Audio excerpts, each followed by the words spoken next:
Hey, this is Harnett with a one-take Work.Love.Play.Daily video blog, and I am doing what I think is my 50th blog post from TED.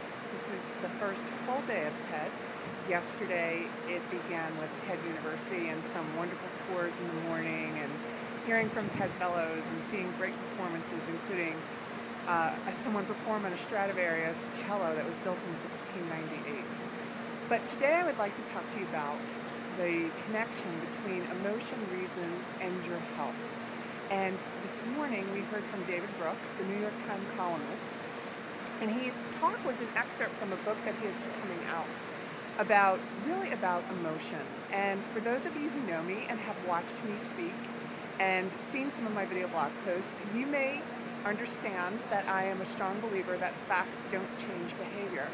And I spent a good deal of my career trying to use facts to change people's behavior and failed miserably. Only about 3 to 5% of the people that I interacted with were ever successful for a lifetime or for their lifetime so far.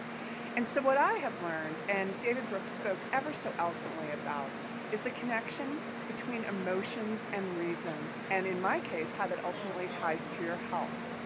David Brooks made 3 points this morning that I think are extremely compelling.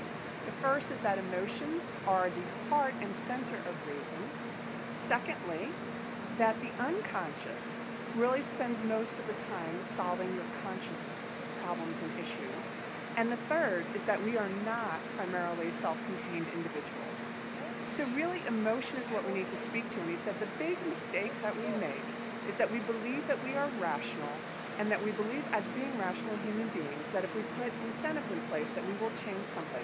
And that, in his experience, is not true. And I would concur in my experience as well. And the topic, the fact that we are not self-contained individuals, let me leave you with a story that Malcolm Gladwell started his book Outliers with. And I've had the great privilege of writing up and partnering with a visual artist to talk about, and that is about the community of Roseto, Pennsylvania.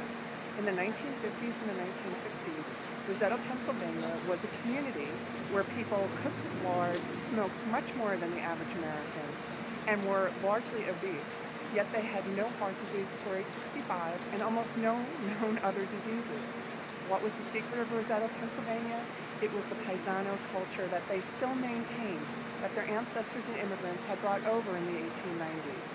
They cared about each other, they visited with each other, they supported each other, and they shared common values. And that alone was enough to keep them healthy, despite themselves.